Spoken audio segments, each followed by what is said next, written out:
Come join us as we take you deep into the fire to the paranormal realms of hauntings, UFOs, ETs, alien abductions, strange creatures, and the vastness of universal consciousness as we continue to seek what is not supposed to exist as we search for the truth that only comes from going into the fire.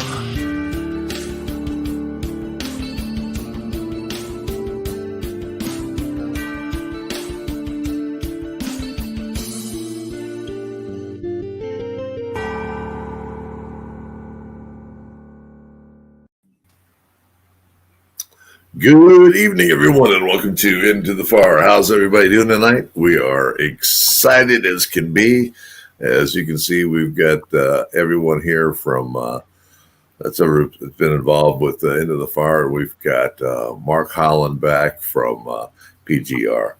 I from PRGI tonight, talking about one of our favorite places and one of his also, Octagon Hall Museum. They were up here for the last this weekend for two nights, and we're going to talk about the hall and just have a really good night.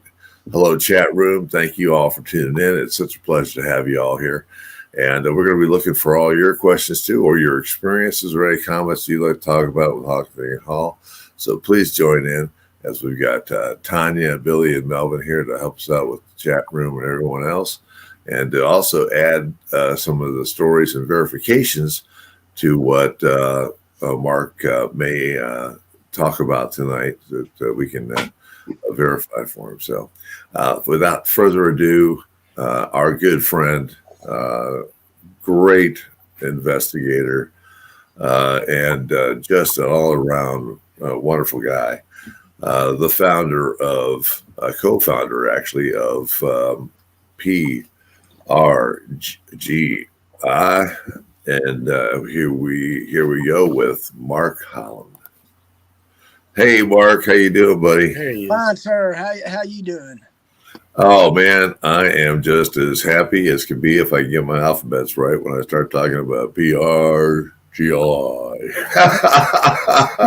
Probably been called every name under the book, and if that's not I here today, then I'm that's it. Oh, what the heck! So, but man, we're gonna jump right into it.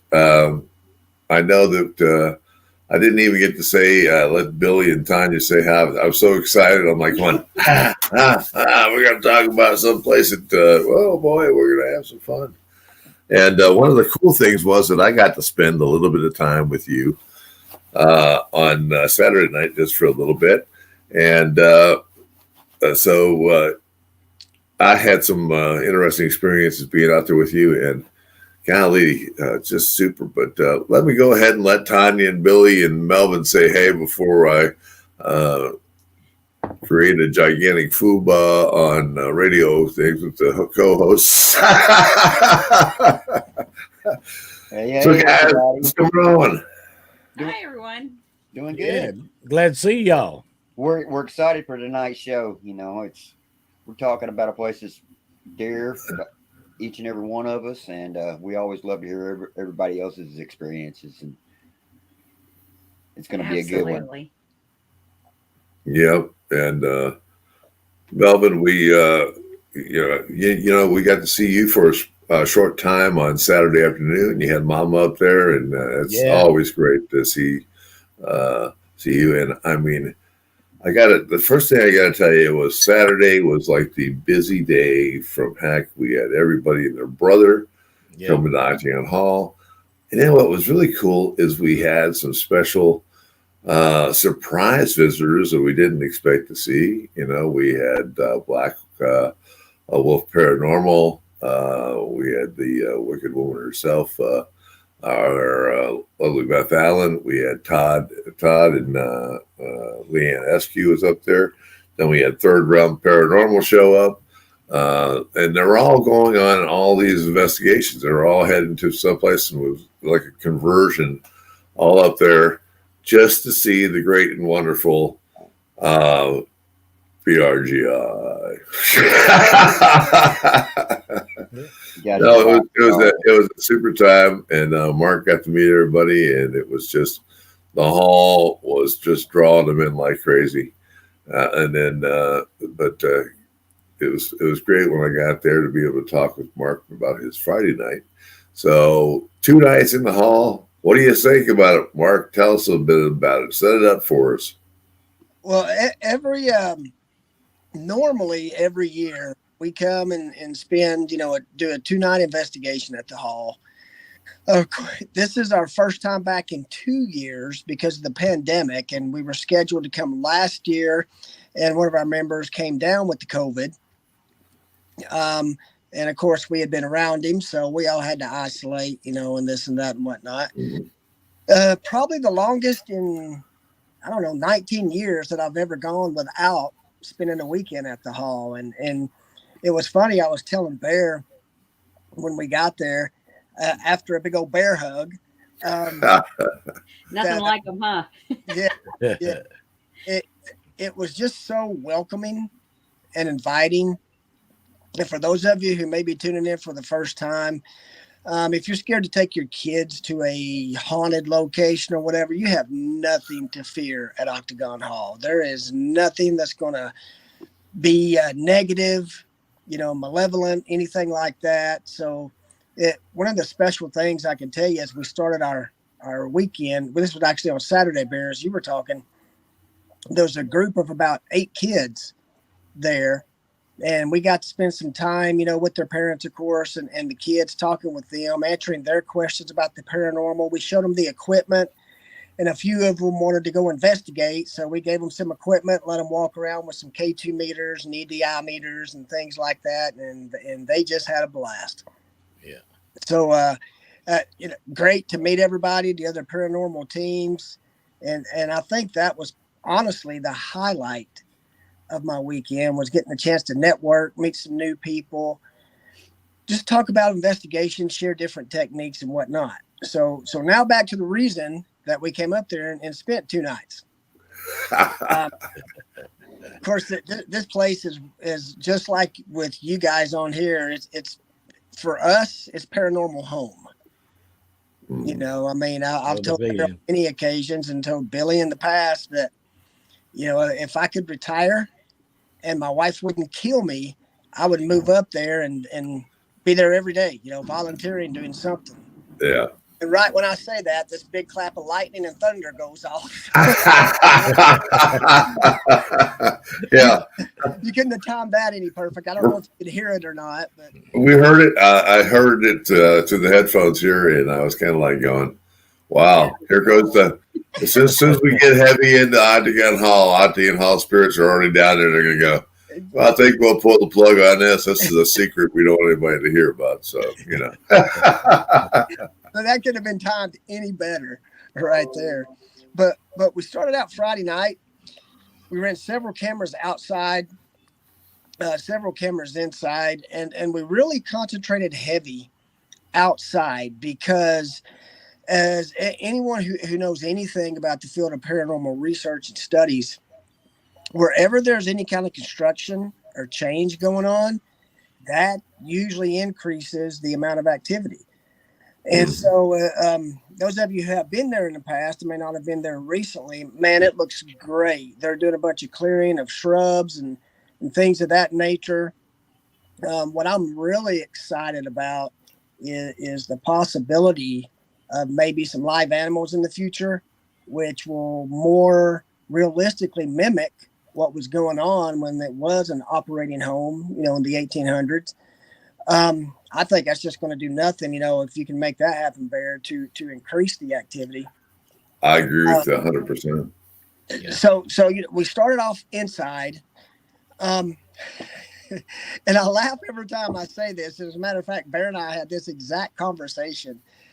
To hear someone on a paranormal investigation say, well, it was your typical few disembodied voices, some footsteps, some knocks, meters going off, cat toys activating, a couple of voices, coming through the spirit box and whatnot, typical investigation.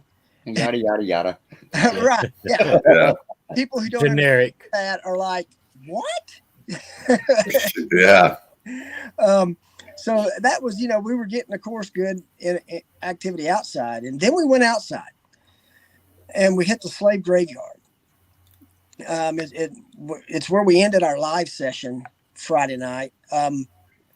And it was off the chains.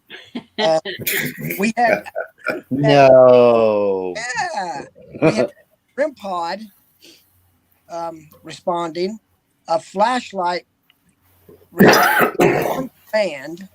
I mean, did they peek around the trees? Yes. that odd, almost octagon shape of the trees. That's kind of intriguing, isn't it? Let's see, what else did we have? We had the REM pod, the flashlight, EMF and EDI meter going off, 2 different cat toys on command. And, it was just crazy. And then during our live, I'm normally kind of leading the live, and I look over towards the barns. And this will lead to what Bear and Jason and I experienced Saturday night. Well, I look over towards the barns and I see a figure walk around the barn and go in between the 2 barns. And so I just hand the phone off to Jason. I can't remember if I announced I was leaving or anything or whatnot. So I kind of, crept closer and was watching and saw this thing move. And then it did what I call the shadow figure peek, where, it's behind the door and it's going. Yeah. Mm-hmm. Saw it do it 2 or 3 times. So I would inch closer. And that's, some people would say, well, why didn't you run over there? Well, I knew it wasn't a living, breathing human beings. I'm more fearful of them than I am any ghost. But our approach is to get close and try to interact to see how long we can keep it going. Right? Because, even on the TV shows, you see when they run right where the noise was or where they saw something, it's gone. It stops. Hey, there's nothing there. Right. So we try to get close and interact. So I kept inching a little bit closer. Then finally, Marty came over and he was like, I was thinking, he said that he saw it too. So Marty went around one side of the barn. I went around the other. We met in the middle. And of course, nothing. Nobody. It was so much so that I was strapping and I put my hand on my hip. It was crazy, but that leads me to Saturday night, and I want to get Bear involved in this story. First of all, let me paint the picture for you. It's right after dusk, getting dark. It's already dark, but not all the way. And so Bear and Jason and I are sitting, and Bear looks over at the barn, and Bear, if you'll take the story from here. Well, I kind of look over that way, and I go, hey guys, there's a shadow figure walking. Did you see the shadow figure walking over that way? It's near the office and heading that way. And everybody looks over that way. And these guys, the new paranormal equipment for everybody has got to be the cat toy. I mean, it is the greatest thing in the world, scientifically proven to be just the most awesome paranormal tool lately, because if you're not using one, they're just an awesome thing to use. Well, they had taped I am telling you the right story because we had so many things going on out there. It's like you were going to the other side of the field. We'll do that one in a minute. Yeah, well, hey, so we're looking at it that way, and I'm hosting the show, Bear. Now I'm taking. Bear, tell us about your experience. Oh, that's all right. That's okay. Well, the funny thing about it is that we, from their experience, I got to back up a little bit. From their experience that they had on Friday night, they thought if that shadow guy comes back out again, they ran a camera out there. They had it sitting up the back porch so you could so they could monitor it and everything else. And so they wanted to really work on catching it. So they had the camera perfectly placed so they could see the barn, that area around in there, just in case it did show up. And anyway, I said, "Hey, did you see the shadow figure?" And they all started looking, and they go, "Yep." And then I said, "We kind of look at something else to the left, and come back and look again."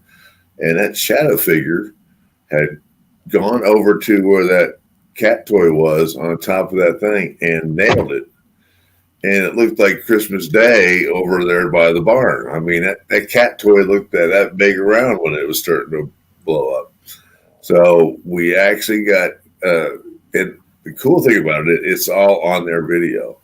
And I've asked them to send the video to me, clip that part out and send it to us, because who knows what we caught in that. But it is a very cool piece of evidence, because you can actually see a shadow figure interacting a long way away from us, but doing for the purpose of playing with that cat toy. It's really, really, really great. And, on the story that you had the night before, when I get there, I mean, they're like going, "Hey, I can believe this." I got Todd out there and Jason. We didn't get to see Marty on Saturday, but all I got to hear about is this fantastic story about this shadow figure coming out and walking to the barn. But I'll let you finish that up, because it's almost like the thing turned into like a doppelganger almost, Yeah. Marty went inside the barn alone. And because we really hadn't started our active investigating yet. He was just like, "Well, I'm gonna go check out the barn for a few minutes before we really get going." So he goes in there, and you got to understand, Marty, our investigator, and I call him lead researcher, because he can find information about a place that it seems nobody can find. Get like Hound Dog over here. Yeah.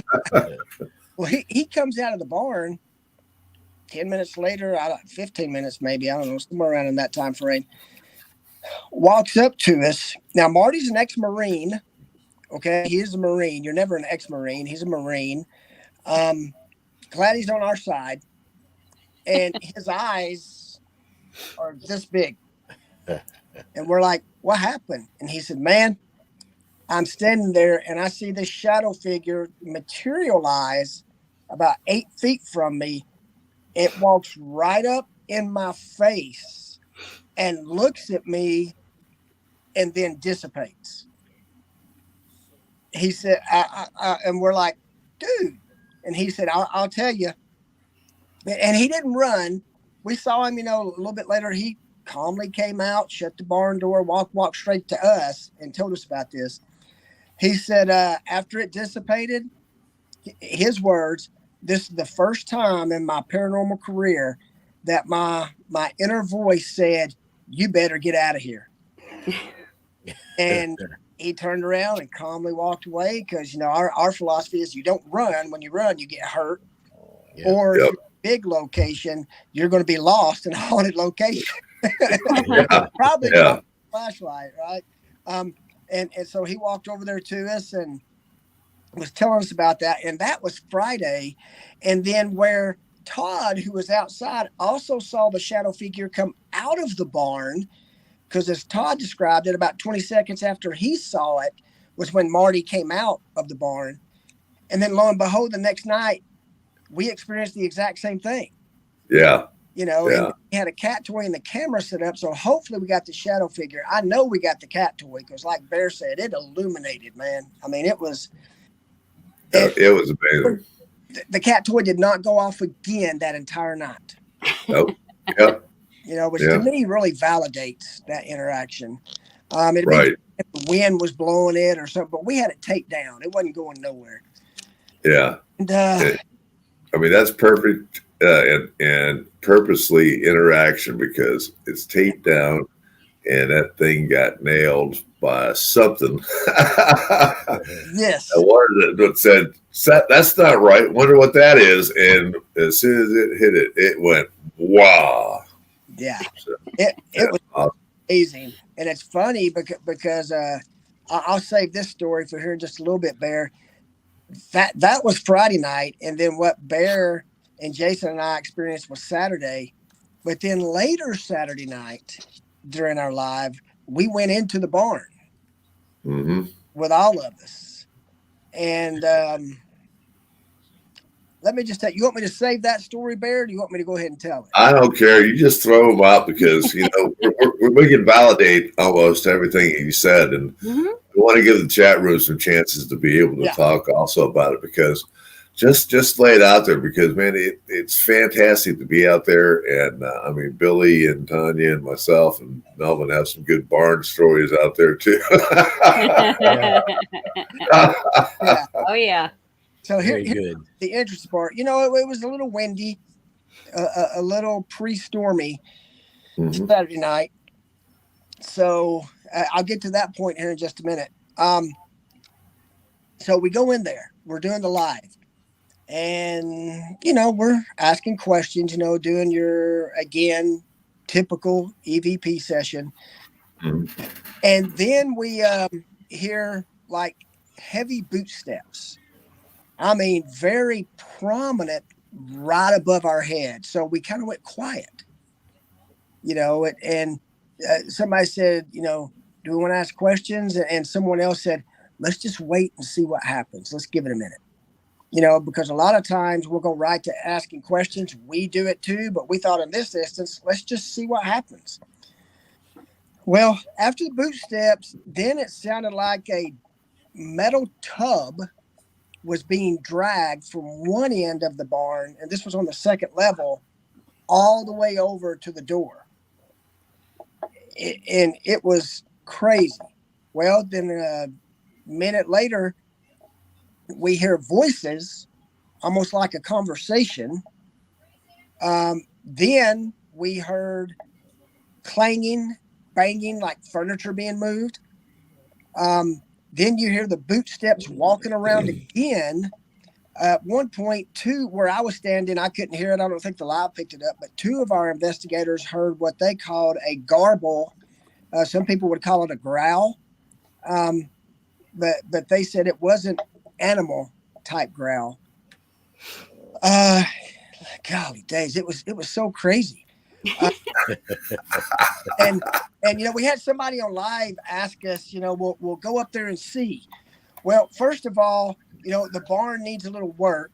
And so honoring Bear's request, which there again, if you ever go to a place, just follow the rules. Do what you're supposed to do. Don't do anything you're not supposed to do. And you'll preserve that experience for the next person coming. And of course, Bear being like a brother to us, he asked us not to go on the second level because they needed to do some work to reinforce the floor. So we didn't go up there, and we told our audience that. And I'm sure there was a couple of them thinking, oh, yeah, all right. But what they didn't know was after our live, we got to talking about it, because it was windy. And we said, we got to validate. We got to make sure that it wasn't the wind. So we walked all around the barn, all of us, and we found one piece of tin on the back side that would flop every once in a while. But that was not the noise we were hearing. And we've got it on recorders for comparison. So then we go back inside, and you can hear the wind. You can hear some creaking every once in a while.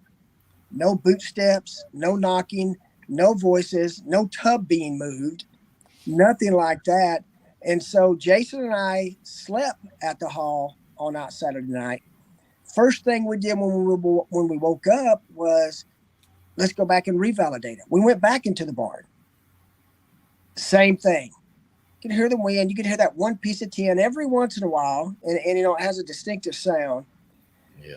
No boot steps, no tub being dragged, no furniture being moved, no voices, no nothing. And we were like, it wasn't pre-storm. There's, because voices were heard and there was too much. We think it was the residual aspect because it really didn't interact when we did ask questions. The noises just kept continuing like someone working. So I think we were just lucky enough to be at the right place at the right time to catch some residual activity. Yeah. And as we all know, they'll respond if they're intelligent. Yeah. Oh, exactly. They definitely do. They will definitely do. Yeah. And I don't want to interfere with anybody who's dragging a tub across the thing anyway, because you never know what's in the tub. Maybe me in 5 minutes. You never know. And Thanks for remodeling. yeah. If that same energy that chased a Marine out of the barn the night before, I don't think any of us want anything to do with it. You know, right, and right, exactly. People listening, they're saying, "Now wait a minute, Mark. At the beginning of the show, you said there's nothing dangerous at Octagon Hall." Yeah. Well, let me just say, there was no physical. Everything that happened was fear-based. Yeah. Okay, and you can feel it. People ask all the time, and I'm sure you guys get this question: do you ever get scared? The honest answer is no, but we do respect what we do. We pay attention to our feelings, but feelings aren't evidence. They're just an experience. So that's why we try to get the evidence to corroborate the feelings. But if something gives you that message, your body makes you follow that. Yeah, exactly. You can't fight it. And there's only one other time I've ever experienced that in the hall, and this is probably 6-7 years ago. We were doing a 30-minute solo sessions inside, and I walked in and started to go upstairs. And Bear and I have talked about this several times. I could not make my body lift my foot up to step on that first step going upstairs. I'm like, okay, what's going on here? I mean, I'm getting mad. They're laughing at me on camera outside. Was it a Scooby-Doo moment? Yeah, exactly. The feet were moving, but your body wasn't going nowhere. In my mind, but my leg just, and then I felt like a wall. I mean, not a literal wall, but an energy wall. It's the only way I can describe it. It's like, almost staticky, if that makes sense. Like static electricity. I've been there before. I couldn't go through a doorway because of that energy wall. Yeah. So which doorway did you feel that in? It wasn't at the hall. Okay. It was in another place. Gotcha. Yeah. But you've experienced that, so you know exactly what I'm talking about. Right. So I was like, okay, well, I'll go in here to the museum room next to the dining hall and investigate there. But that was from years past. But it's funny how what Marty experienced Friday at that barn was corroborated by the experience not only that Bear, Jason, and I saw, but what all of us experienced during the live session. That seemed to be the centralized location for the most activity. Yeah. For us. Now, again, a team goes in there tomorrow night. Different story. It's all a different story. Yeah. They're not circus monkeys. They do what they want when they want. And I think a lot of it depends on who's there and the energy that we're putting off as well. Yeah. Exactly. But to me, and Bear and I again had a mini conversation about this. We're all the construction per se as they're clearing some of the land. I think it's going to make it look more like it was when the hall was built, and Bear does as well. Because they had to clear that land for milling the bricks and farming and cropping and all that. I think it's just going to increase activity. It's going to be more natural, and that's where the change was happening was where all the activity was for us on those two particular nights. Yeah. Let me just shut up for a minute. If we have any questions or Bear, anything else? Let me head up. I just going to shout out at the wonderful thing. You've got some big fans in there, and of course, I think you work with it's hard. I can't say more than 2 words, so I'm trying to see it. There's 3 names in there. So Warfage. Yes, she loves PRGI and Leanne Eskew. Hi, Beth Allen. Hello, all you wonderful people. Holly. It's just nice to see y'all. Thank you for coming, Vicki Norris. William Nighthawk, good to see you, sir. Kimmy Wells, just rattling off a few names off the top of the head here. So Brandon Versey, hello, buddy. How you doing? And we'll catch up with some of you later. If you guys been watching, absolutely wonderful on my end. I got to hug Bear and Melvin and Mama and everyone that's from Beth Allen. It was just a great time. And one of the great things about having a great team like Mark's team out there is that they're very approachable. And they love to talk about the paranormal. You know, some of the teams come in and they just are like, yeah, I gotta get out of here. I gotta do this and everything else. But, you know, when you've been around the business for a long time and you want to share it, and as you know, that's the one thing about it. Meet other people, stuff, share your experiences, and it's, it furthers the education for a lot of other people who are just getting into the field and everything else. Because if you're educating yourself from TV, stop it. But guys in the chat room, Sherry Gibson, hey honey, how you doing? There are so many great people out there. Yeah, we got Cheryl Gibson from Indiana. Yep. We saw her up in Attic at the McDonald House. Yep. Yeah, and it's awesome, and thank you all for coming and joining it. We are talking about our favorite subject. For us, you know, there are so many great haunts, and we all have our different haunts. But for some reason or other, if you're from around here, you've heard me mention it, and Billy and Tonya and Melvin, and you hear Mark mention it. Octagon Hall has something, a mysterious characteristic that will call you back to it. You know, if you're one of those people that it just needs you there, and if you're not there, it will communicate to you and go, you need to come to the hall. Come to the hall. And you just get those kind of weird things, and maybe a shadow person might show up at your house going, you haven't been at the hall in a year. You better get down here. You know, because they understand us too. You know, we're part of their family. We've been there. You know, Mark just said, you know, here's a guy who's investigated Octagon Hall for 19 years. You know, and I've known him for 12 years, and we have swapped some stories and looked at some wonderful evidence together and stopped some stuff. And it was a pleasure to sit there. You know, like you guys know, Tonya and Billy and Melvin, when you're there with people that understand and just love something as much as you do, it's a fun night, fun time, fun day, no matter what, because we all have a lot of experiences to talk about. You know? Yeah, well, something I wondered about, Barry. Maybe you and Mark can fill me in on something. Yeah, what did y'all have in mind for me and AJ? Oh, yeah. Well, or do I want to know? Well, you'd have been pretty close to the cemetery or the barn, because we were going to tie each of you up and just see who would go for who first, you know?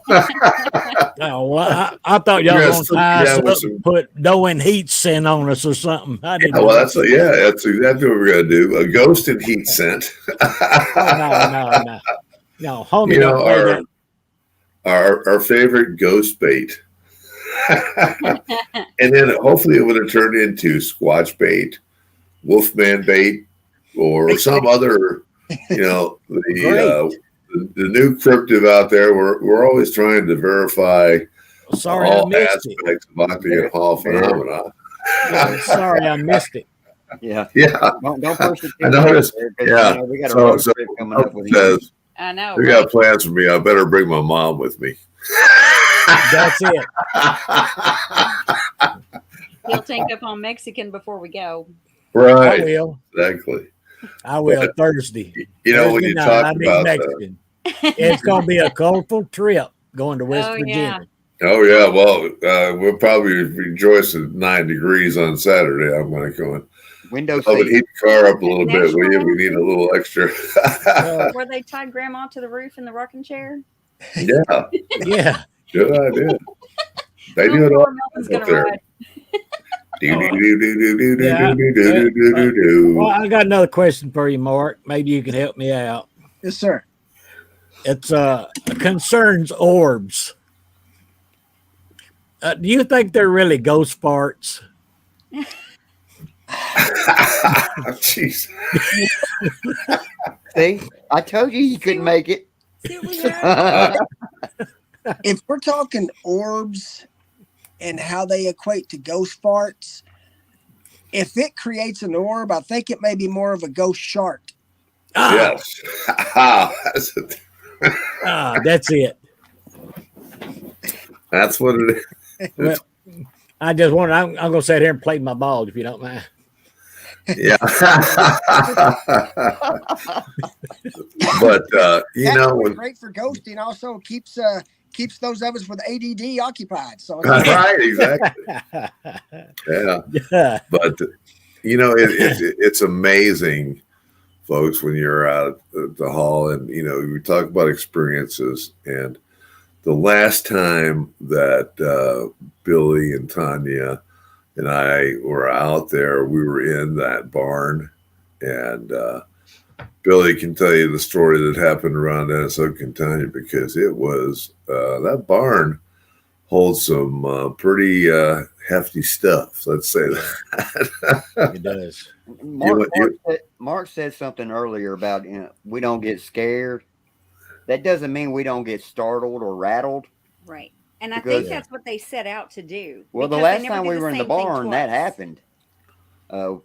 Bear, everybody was in the center of the barn, and I kind of held back and stood by the doors.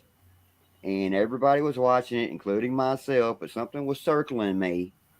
And at one point, I turned my head, and it was right there, and I jumped. And I was like, whoa, you all up in my area, that ain't cool. You will. Well, we had nature. a group out there during one of our October events. And I want to say there might have been 6 of us out there because, we split up into groups. And so we were scattered out in a circle, watching the equipment, looking around, listening to everything going on. And we had the lights out, but you can still see the shadows and where everybody was when we started. Yeah. Well, it looked like everybody was kind of slowly shifting because, people think they're staying in the same spot, but they'll move a little bit here and there. And I thought somebody was backing up into me because I could see the back. It looked like their back getting closer and closer to me. So I stuck my hand out to keep them from stepping on me. And I kept sticking my hand out because there was nobody there. And I said, hold on, guys. And I turned on my light. And when I turned on my light, everybody went, whoa, because we were all severely scattered out and we thought we were next to somebody else. So it wasn't just me that had the experience. It was all of us that had that experience throughout that barn. That was just amazing. Yeah. I loved it. I tell people all the time, Octagon Hall is special. You don't have to, the entire property is lit. You don't have to chase them down. They will come to you. Yeah. And outside is just as active as inside. Bill, feeding on what Billy just said right there, it was either Friday or Saturday, maybe both days, Bear. I don't know. Please help me out if I get the story incorrect. When everyone leaves and Bear, usually stays behind because, again, we love to talk and catch up and share different things and whatnot. But we're sitting there at the dining table and just talking, not investigating, not even doing nothing, but just chatting. Yeah. And then we both hear something, and Bear stops talking and goes, and then I look at him and go, like Billy was saying, they'll come to you. If you're chasing ghosts, you're probably never going to catch any evidence of one. Yeah, you'll never get one. And I always kind of chuckle when you see the team go, they hear a noise upstairs and they just go, oh, let's head upstairs real quick. And you're like going, by the time you get upstairs, it's downstairs laughing at you. Yeah, right. I always say you're watching what's going on right here, but you're forgetting about this one. Right. Yeah. One thing I like to do is go to where I'm drawn, not to where I hear something, where I'm drawn to it. And that's usually when I have my best experiences. Right. And Tonya was saying that, about feeling drawn. Amanda on our team, our female investigator, who's a wonderful investigator, sweet girl. She's sensitive, not psychic or medium or anything of that nature, but we tend to follow her feelings, intuition, if you want to call it that. And more times than not, I would say 9 out of 10 times when she says, "Oh, let's wait here," we catch evidence. Mm-hmm. Oh yeah. So the proof is in the activity. What so? She was talking about when she first walked in up there Friday. That when she walked in, she said, and Tonya, it resonates with you again, I'm sure. She said it felt like static electricity, and the hair on her arms were standing up, and she had the chills. Yeah. And then 30 seconds after she walked in, she went upstairs and she said, it's heavy up here. Mm-hmm. It's just heavy. And I think when you're that sensitive to these energies, which as guys, Billy, Bear, Melvin, myself, everybody on the team, we're sensitive, but I think it's just something in our genetic makeup where females are more intuitive. It depends on where you're at and who's around, because I've seen some guys be very sensitive and intuitive to things. Yeah. Oh, yeah. Yeah. We pick up on different things. We all do. Yes. She may have more than she knows. And I'm thinking that's the case. Yeah. But when she was talking about the heaviness, Todd walked in from the other room and he said, "Does it feel heavy to y'all?" Well, that my explanation for that is you just walk into a crowded room. Yeah. Yeah. A very crowded room. That's the thing that people don't understand. There could be two of us standing in there, but the room's crowded. But and I've been in experiments before, and we've tried things blindfolded, just like a sensory deprivation kind of thing, going into different rooms. And I went into a room. They told me it was an empty room, but it felt like the fullest room in the building. Yeah. It was so full of, I'm not going to say energy, but it felt like it was like there was people there. Yeah. You know what I'm saying? Mm-hmm. But there was nobody in there, is what they kept telling me. I said, I don't know what to tell you, but I'm telling you that room was full. Yeah, exactly. And that's what everybody does, kind of give you that idea. It's just really something that you feel. And, it's odd. Mark, and, I think from some of the audiences that don't know, Octagon Hall is available to hunt 24/7, 7 days a week, and so Mark and his team have, there's a team there Thursday night before they hunted. Then there was a team, then Mark had it for Friday and Saturday. Yesterday that was vacant. And then on Monday, we had a team in there again hunting it. And I'm out there showing the house and everything else. And so these people have never been there before. I take them upstairs. And when I hit that top landing, I was like going, whoa. I mean, it was super heavy. And, I've been around the hall a long, long time, and I've experienced all different kinds of things. Last night, when I stepped up on that second floor and walked through those rooms, I could hardly breathe. It was that heavy. I mean, it was like, oh. And then the one lady there was one lady on the team, and she says, wow. She says that there is like super pressure in this area, and my head is already starting to just like crack open. She said she said, I can't believe that feeling. And then all of a sudden, one of the other persons on the team goes, I'm feeling sick. I feel nauseated. And Octagon Hall can do that to you, just in a minute. The light switch changes, it's the most friendly place in the world, and all of a sudden you step off somewhere and you go in another direction, and it's like, wham! Wow, what the heck is that? And it's that crazy. It's just that crazy. Flip But, of a we've all had that. I gotta talk. Hey, we all have mood swings. Yeah, I got to talk about the barn experience. The last time Tonya, Billy, and I were out there, because we were standing away from it. And so Billy's seeing this thing around him. But the amazing thing about it is that we are 10 to 12 feet away from him. And all of us are watching this thing size up Billy. I'm standing over there saying, they're circling the wagon. Yeah, it is. We're just watching it.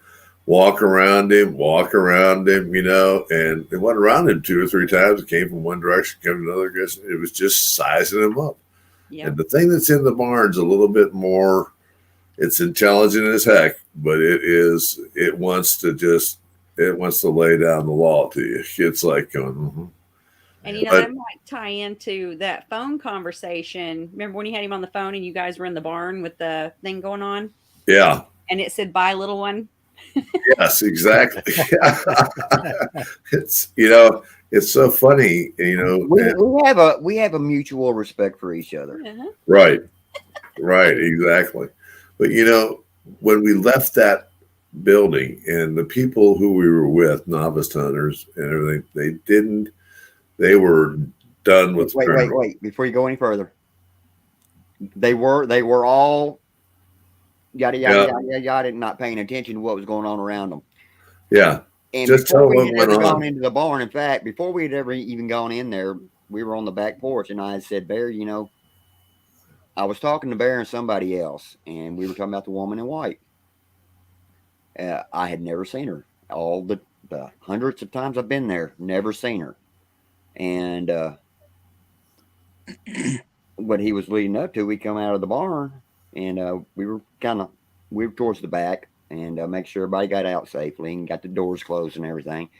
And I look up, and lo and behold, over by the gazebo, I'm like, Bear. And he saw it immediately too. And that was pretty cool. None of them saw it. None of them saw it. They were too busy. They were done with the paranormal. And sometimes that happens. We all see it. People new to the paranormal, they're filled with paranormal, and it's like going, I can't handle it anymore. Time to go home. And their direction is, let's get out of here. I got to go home.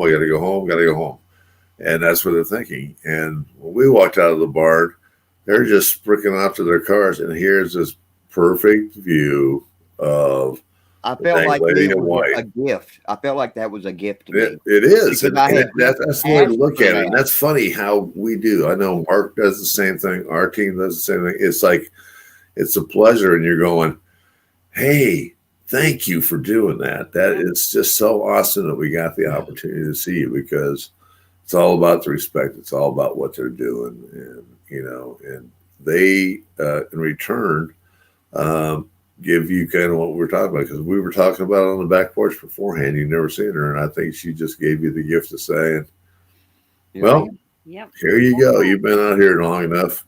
Time for you to get a good look at me. It just blew me away that Bear and I can't remember who was standing beside Bear, but we all saw her, and it was really, really cool. It is cool. It's above cool. I haven't got to see her yet. She hasn't chosen to show herself to me. So I'm hoping it follows suit, Billy, that now that I've said that, the next time, we're going to get to take a walk together. It's a very special place. Yeah. And as teams, we're all looking to catch that awesome evidence, to bring for our own personal use or to bring back to clients or whatever. But, it's those personal experiences that keep us going. Mm-hmm. It's those personal experiences that we don't forget about. Yeah. And anybody can debunk this evidence or claim to debunk it. But you know what? They're not going to take those personal experiences away from you. It's You're not exactly that's perfectly said, because literally, you know, the old saying, you wouldn't know, blah, blah, blah, if it came up and bit you in the blah, blah, blah, you know. Yeah. There's a lot of people that would be bit and they would still deny it. Mhm. Right. You know, but what you said right there, Billy, that is so true, because when you've done it long enough, you know how to filter the natural noise, you know, of what's going on in the climate around you. And then you hear these things, you see these things, you watch the object move or whatever, and you know that there is no scientific, logical, reasoning explanation as to why that is happening. More logic says it shouldn't be happening than should, even if you don't document it.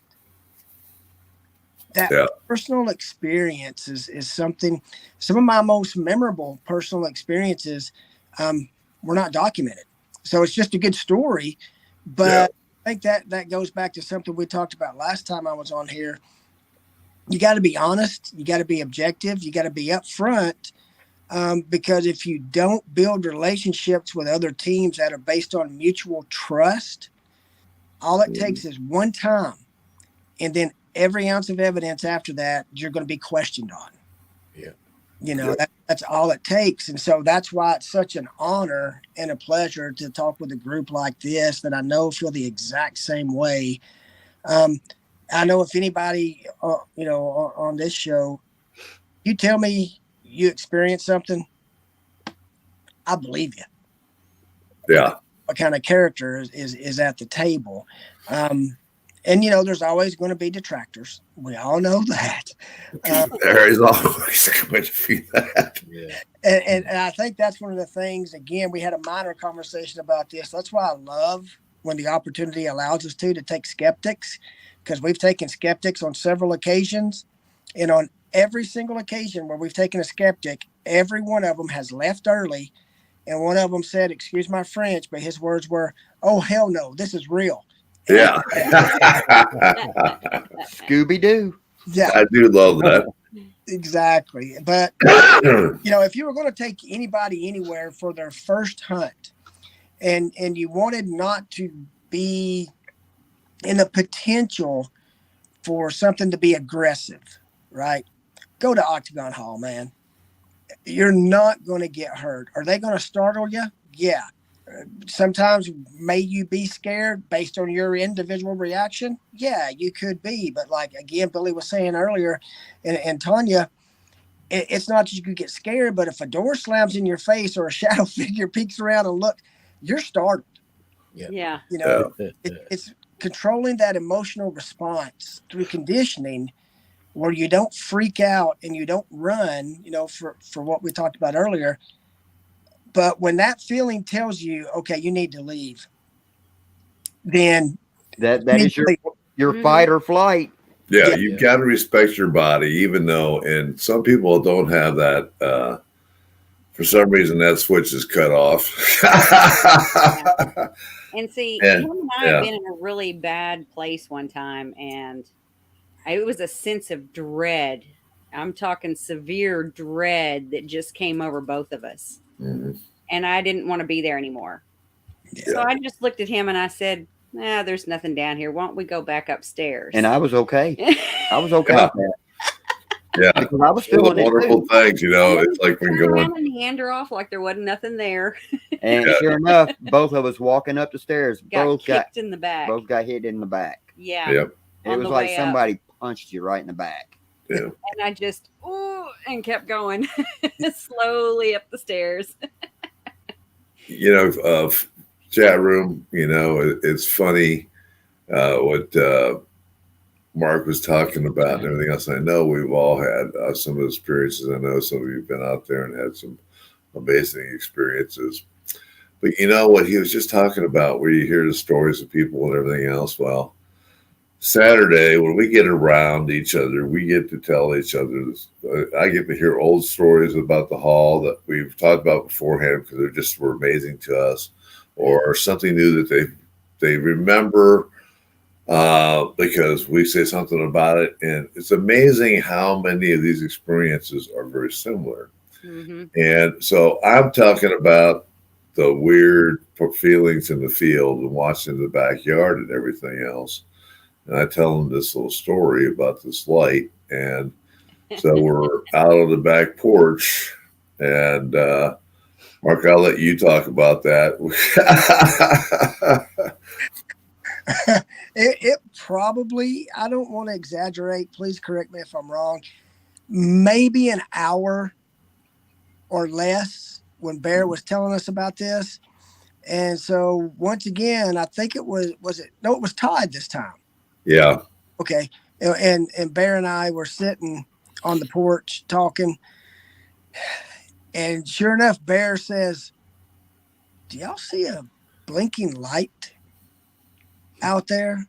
It was over. To give you the visual, anyone who's been to Octagon Hall, you're looking out the back towards where they plant the corn, over towards the old barn, the far barn, and then back from it, right? Where that wood line is where it starts out. That notice I say where it starts out. Yeah. And so I'm sitting there, and at first I don't see it.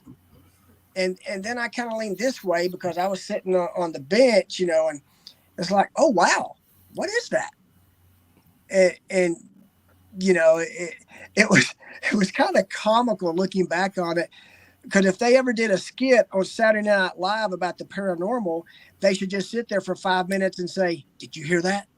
Yeah. Right? So probably 10 times each one of us. Do it again. What is it? Yeah. And so then as it's moving closer, this white thing. Yeah. Bear says, "Mark, do you see it?" I don't even think he got his words out. I said, "The white thing?" He said, "Yeah." Yes, I do. Well, then this thing moves above the top of the tree line. And then comes back down. Mm-hmm. And yeah. Go ahead, please, Bear. Pick up from there. Oh, it's something when you're talking about it, because we've seen that thing move before. We've seen it do some things. It's out there. On command. What it is, yeah, on command. I mean, and so we're looking at it now. Mark's getting the experience, what I just talked to him about, just the weird experience. And I'm like going, wow, I am so glad that he's seeing this, because now another person can confirm seeing that this thing is actually happening. Your eyeballs are looking at it, because it's hard to get your mind around. But this thing immediately, the ground is, it was such a weird time outside of that during that time. It moves forward, and then it just like jumps up in the air. And I was talking about how it will move around and on command and everything else. And I'll be danged if that thing didn't just go straight up in the air and then come right back down and then move forward a little bit more. And it was like it was coming to see us. We were inviting it to come see us, And then all of a sudden we see different light entities popping all over the place. It was perfect. It's that Octagon Hall special moment. And I know others have seen that also out there, and it's just a pleasure. There's been a lot seen back there in that back on the back of the property. So, what is your conclusion of that, Mark? What do you think about that? The white thing, I'll be honest, I have no idea. Yeah. No earthly idea. The moving lights. Total theory, and you could have a different theory, Bear. We never talked about this before, but to me, it almost mimicked musket fire. Yeah. Gunfire, the way it would, flash and kind of pop. Mm-hmm. But then what makes me think, no, it wasn't some kind of residual musket fire playback, because then there were several occasions where it was visible for long periods of time. Right. Wouldn't just flash and go away. It would get brighter, it would get dimmer, and you could still see it, and then it would move in the tree line. As a matter of fact, when we were looking at that, moving closer, I went down off the porch because I wanted to see what it looked like at eye level, and I went, we said maybe right towards the edge of the summer kitchen outside and looking, and about the time I get there, because Bear had been inviting it to come closer, Bear says, "Mark, do you?" I said, "Right on this tree line in front of me." He said, just to the backside of that barn, the second barn, the one further in. As I'm standing there, it came closer, and I'm seeing it, at eye level. They're seeing it from the porch, elevated level. It was just amazing, and so we start talking, doing our thing. Not asking questions, just inviting them to come and visit, and who we are, and this and that. So after I stood there for maybe 2.5 minutes and it was still there, I told them, "Listen, I don't want you to feel in danger. I want you to feel safe. This is your home. I'll go back up on the porch if you want to come closer." Went back on the porch, and instead of coming closer, it kind of moved down the tree line somewhat, I guess, just like we would do to get a better angle or view. That's again, total conjecture, but it's the way it looked before it did leave, and then didn't come back again till later on in the night. But that was phenomenal. Maybe 45 minutes to an hour earlier, Bear was telling us about this, and just by chance, right place, right time, and there it was. Yeah. And part of me thinks because of Bear, UFO, and be careful what you're asking for you to come up and see you. I can't tell you how many times we're like, "Damn it, Bear, what did you do now?" Yeah. For a probing, Yeah.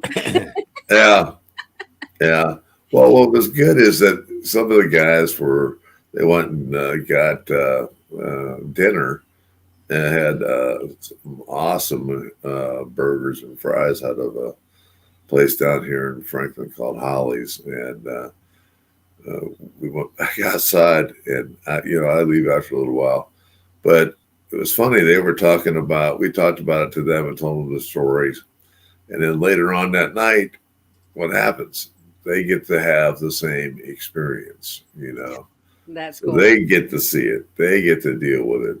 And that's the amazing thing about Octagon Hall. There's so many different experiences. And, I know that the chat room in here, there are so many people. And Frankie said residual lantern light.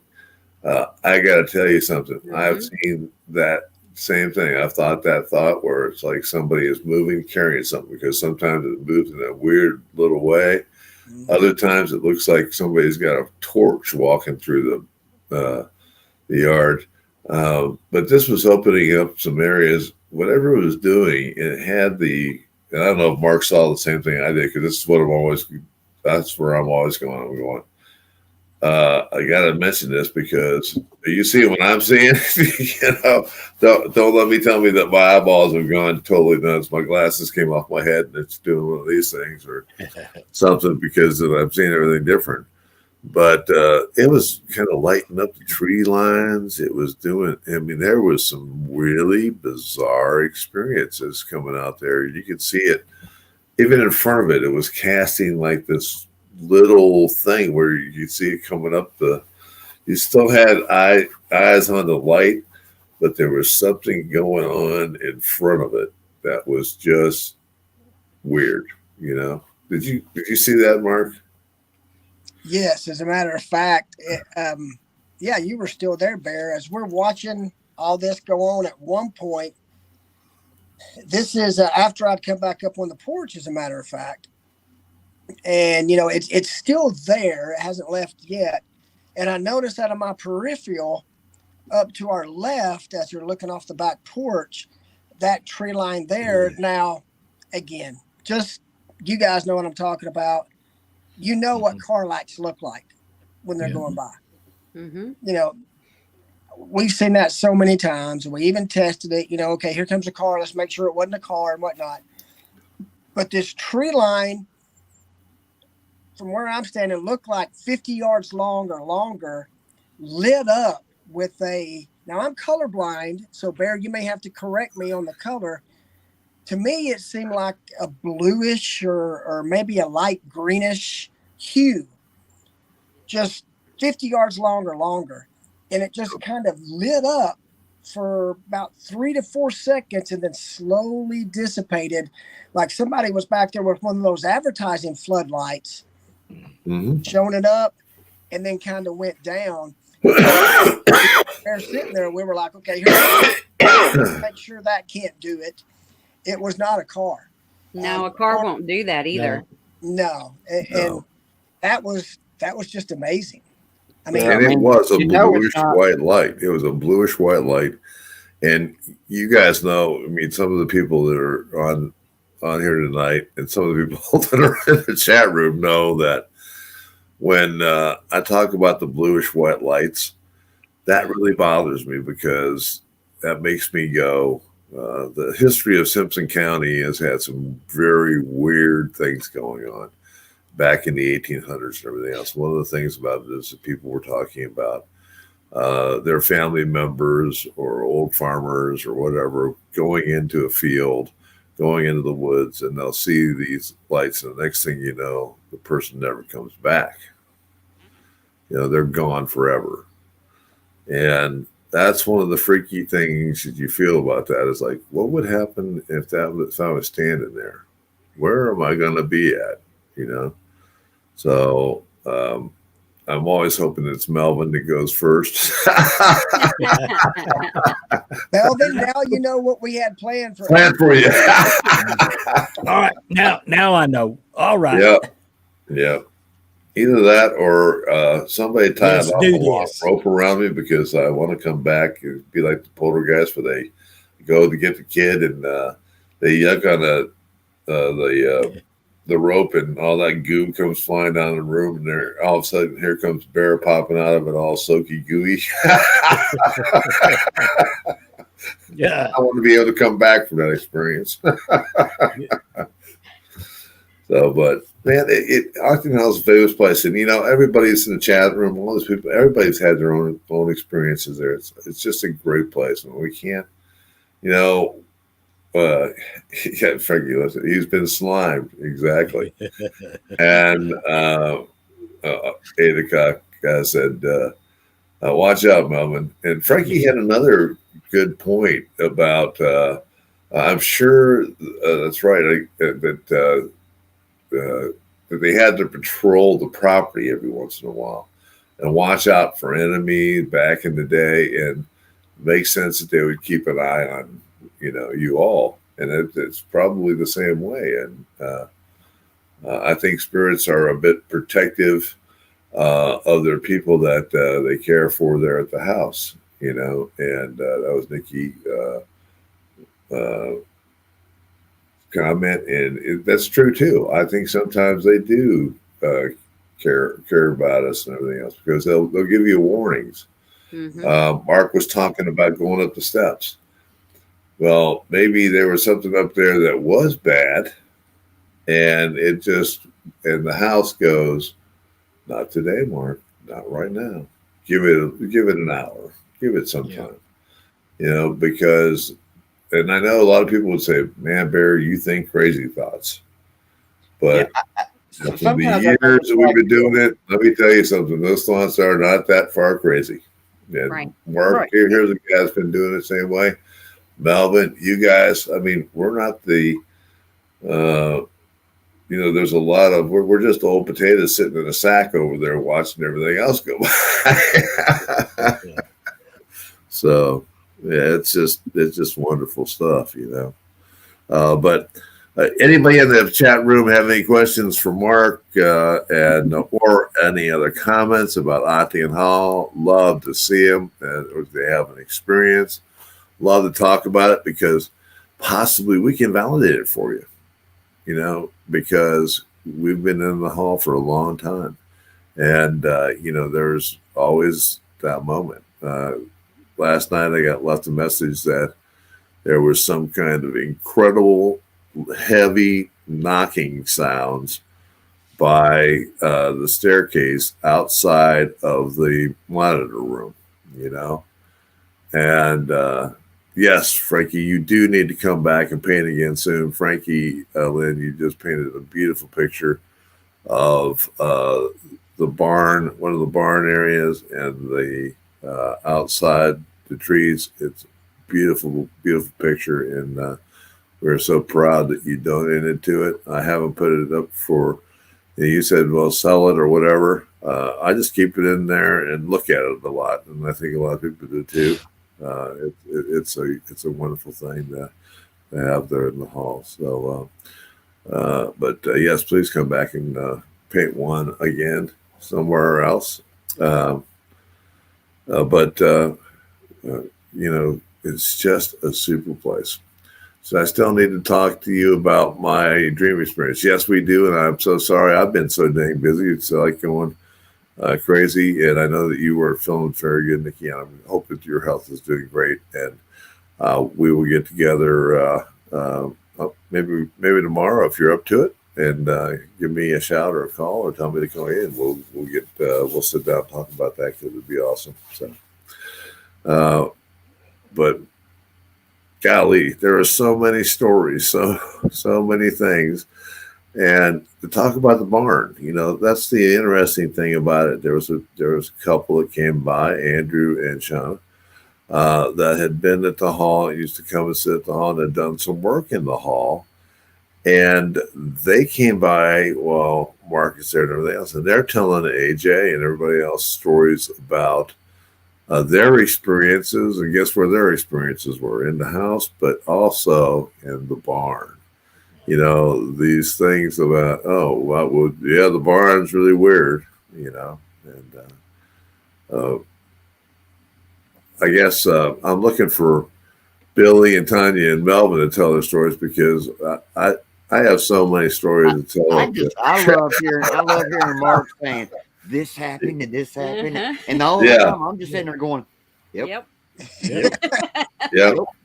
Yeah, that's one of the things you don't get I don't get a free pass, and I'm not making up stories, because I guarantee you that the people here on the screen or someone else has experienced it with me, and that's what I just love. I mean, when you have a personal experience, that's awesome.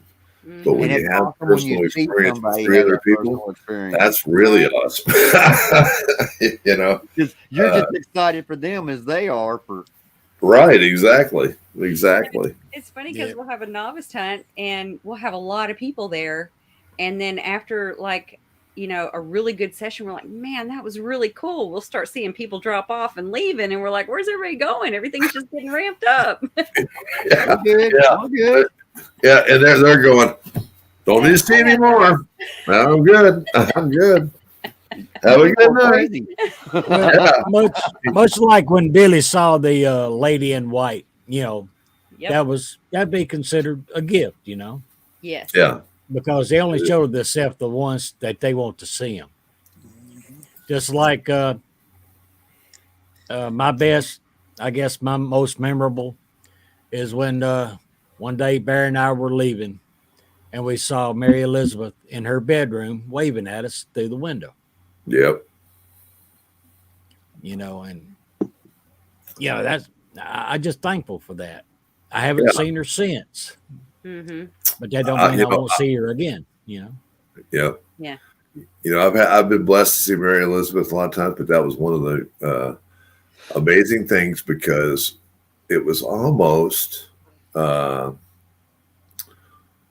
Here we are walking down to our trucks. We're coming down. We're on the brick road, brick walkway, and we both stopped at the same time.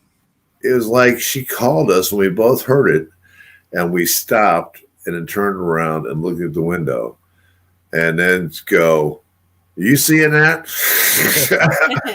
Yeah. And sure enough, it's Mary Elizabeth, and she's waving by.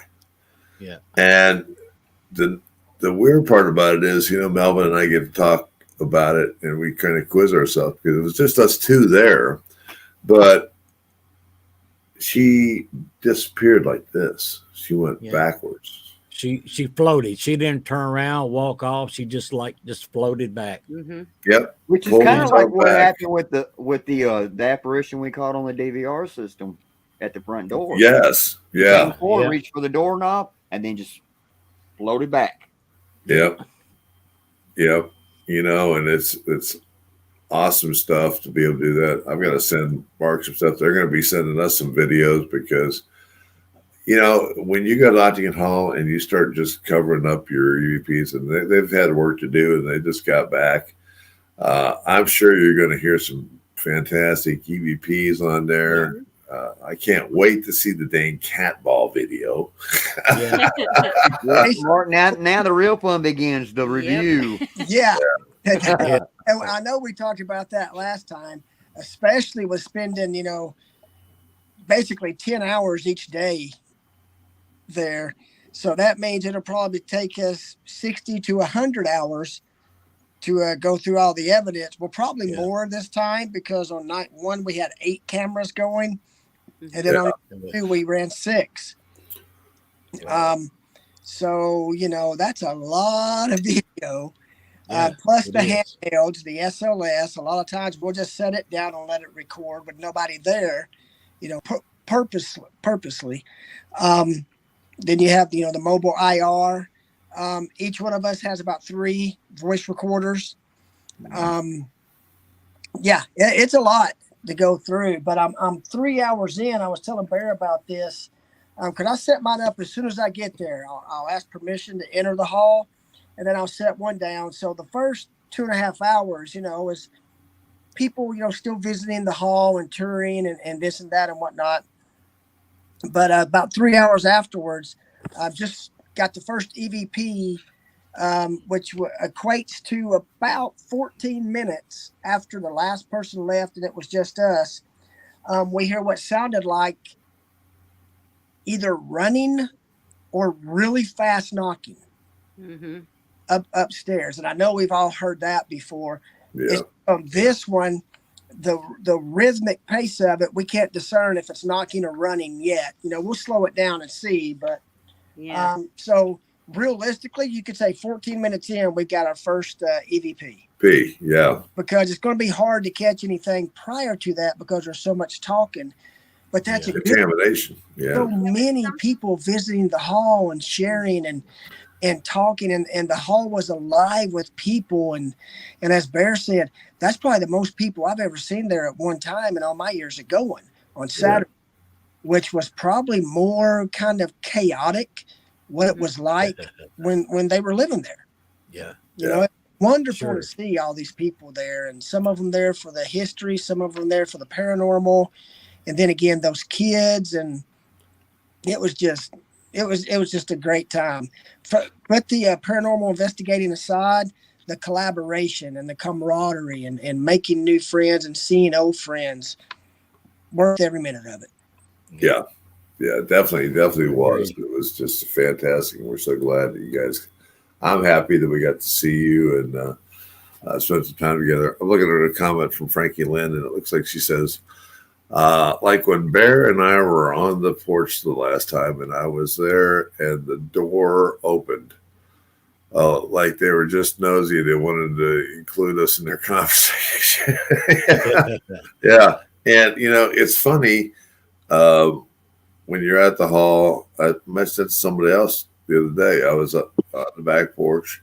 I think Isaac and I were on the back porch and just sitting there. And I turned around and I looked and the back door was open. And I remember shutting the back door, you know, so they turn things. And one of the things that always amazed me is when you get to hear the doorknobs change and you get to hear the doors open and close. And there's so many different experiences that everybody has had up there at the hall. It's just wonderful, you know. And I love it. Bear calls me all the time. Well, so and so had this experience today. I'm like, you know, it to me all the time. Well, it's bad when I have the experience and I got to go, I think I just pooped myself. I had to call somebody. You know, exactly. But Ada, we are also all looking forward to seeing you up there in Ridgewood. We'll talk about that. Ridgewood, West Virginia. I'm only bummed a little bit because we come up there, it's 58 on Friday, and then we come rolling in Saturday to do all the good stuff, and it's going to be 9 degrees and Snowing. snow. Yeah. The high Yeah. 28. I know. And then over there, of course, it goes on Sunday also. So that means that it's going to be bad on Sunday. And that's when we were coming home. And then Monday, it goes up to 58 again and sunny, and it'll be just a real nice day. Yeah. I'm telling you, There's special moments of West Virginia. It's damn cold. Snows a lot. So, but yeah, we're all looking forward to the big weekend. And if you don't mind, Mark, I'm going to shove this. Faces, I know a lot of people are coming out there. A lot of people will be up there later. I'm just going to flash this up on here. This weekend, West Virginia Monster Con, March 11th, 12th, and 13th. You may see it coming out on some video. We're trying to do a radio show up there. We might do some different things. So watch what you might see and who we may interview. But myself, the Night Stalker team, and several other guests will be up there, and we will be looking to all see you, and we should have an excellent time. So, and Ada, we can't wait to meet you too. Yes, definitely. We'll see you there, Ada. Yep. Thank you for coming in tonight. Appreciate it.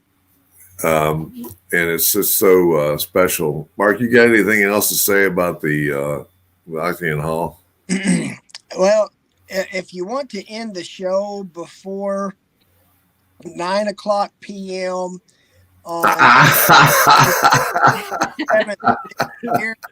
Probably not going to make it, huh? Yeah. What's next for you guys? What are you doing next? Next, we are headed to Wilden Manor, and then, as a matter of fact, I've got my book right here. I can tell you what's. Hey, Mark. Wilden Manor. Mark. Yes, sir. Be careful going up them steps. Going down in the basement. Okay. Yeah. Back up the stairs. That's what we were talking about with the severe dread. Okay. Yeah. Yep, the stairs, going into the first part of the stairs, going down the stairs, and when you first walk in. Be careful of the maze down in the bottom. Okay. Yeah. Don't let people get split up. Try to keep your group together. Okay. Yep. No, be careful of the back. They split you up.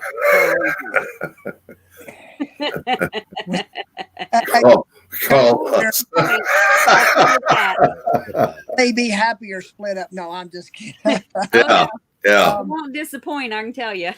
I'll tell you right now, that's a great place to get rid of AJ. AJ, I love you, brother. If you're listening and get a chance to turn into it, we always joke about that. You know, that's one of the good things about having a paranormal team with people that are family and everything else. And we used to love other paranormal investigators. It's fantastic time. So you're going to Walden Manor. What after that? After that, let's see. April is Wilden Manor. May is the Scream Chamber in Athens, Tennessee, which is that's a pretty cool place too, man. Yep. Been talking with Dave and Heather out there, getting a lot of background information and hearing their experiences. And then in June, we're doing it's literally called the Civil War Field Hospital. I've got the location written down somewhere. It is and of course I'm looking for it and I can't find it, but it's in Tennessee somewhere. Then we'll take July off. That's usually when most of us take a vacation. Nikki, if you're still watching, we're looking to get in touch with you or Thomas to try to schedule something with at the Lotes house in August. I do not have written down what we have in September. I know we're going somewhere, but I haven't got that one written down. And then the 1st of October, we'll be revisiting South Pittsburgh Hospital. And possibly after that, going back to Octagon Hall, to do some things that Billy and I were discussing. And then Billy's team and our team are looking to collaborate with each other, have both teams when they do open up the old Harriman Hospital for investigations. Ronnie, who runs South Pittsburgh, has got that place looking great. Can't wait to get it there. If you followed it on his Facebook, they have done a lot of work and put in a lot of man hours getting that place ready. And that's the only way Ronnie knows how to do it. Yeah, super. He goes all in. Yeah. Super guy. Super guy. If you haven't got to meet him again, that's why maybe sometime in the future we can get with him and Bear and all of us and plan a Southern Paranormal meet and greet and just have teams get together, collaborate, share stories, share evidence, share equipment, different techniques, just to increase all of our skill sets, because the more diverse skill set we have, I think the better we are. Yeah. Exactly. So other than that pretty much gets us through most of the year. And we have several houses that will be falling in between. Have a lot of home requests right now. And that pretty much will take up our whole year. It's great. Love to see you busy. Love to see you come back to all. Looking forward to doing the collaboration with you guys anytime, anywhere. We'd love to put the team together with you guys. Dickie said, call Thomas. He loved y'all. So that's excellent. And it's just like I'm so proud to work with Ronnie D, and his team has done what his team has done at both locations. And Ronnie is quite the owner. Job. I mean, he has really changed some things around. And for this old man who used to go to old South Pittsburgh and has seen it in its older days, man, it was like, what do you mean I'm going in the front door?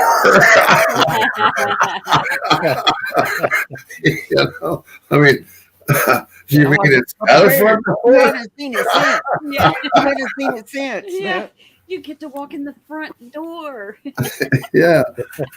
I was like, we definitely miss Ronnie D. We've got to get down and see him. Yeah. Yeah. And definitely want to check out the new location. Yeah. Yeah, definitely do. And then while we're there, I definitely want to get over and see Miranda and Dr. Chris too. Mm-hmm. Exactly. And look for some information coming about Miranda and Dr. Chris coming to the Octagon Hall for an event coming up here in September. So there's all kinds of different stuff that's we're working on and everything else. We've got the Fearless ones coming back to Octagon Hall again in May. We haven't put it out yet, but they are coming. And some of the other folks that we've been around and seen, we're going to also try to do the people who are always in our wheelhouse for October and do those novice hunts. Mark and I are trying to talk out a deal that how would you like to come up, and instead of having Night Stalkers or anything else, and maybe we may be there to lend support, but how would you like to work with Mark and the PRGI team on a novice hunt at Octagon Hall? And we're going to have them, we're working on having them come out for a weekend and do a complete weekend. So look forward to that too, because that ought to be really awesome. Hey, you know what? It's really amazing. It's really amazing. You speak of the devil, and Ronnie D is on here now. There he is. How you doing, brother? It's great to see you here, and it's just a wonderful, wonderful Ronnie, thing. we're going to have you back on the show, buddy. Yep. Yeah. Talking about you and your team and the work that you've done at South Pittsburgh and what you've done with the old Harriman Hospital, which is actually where my son-in-law was born.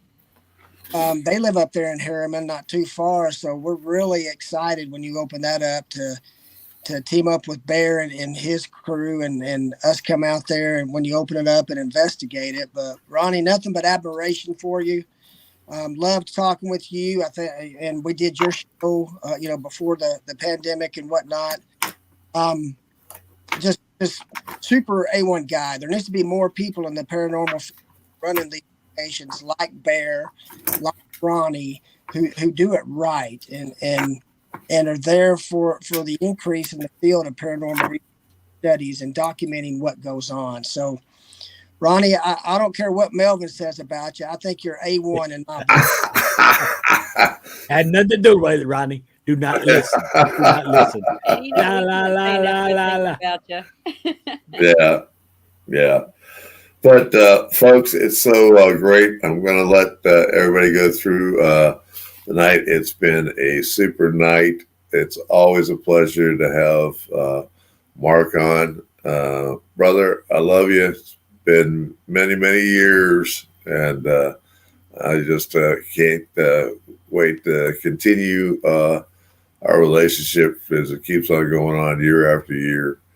And we thank you so much. Always a pleasure to share with you and have the time to be able to investigate with you and all that stuff, because it just give everybody, even though they're not all on here tonight, give them a love at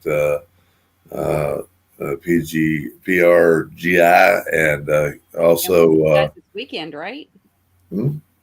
Yeah. And it was just, they were just there this weekend, and can't wait to have you back. Can't wait to do anything with you guys. We just love you the heck out of it. And tell AJ to expect the unexpected.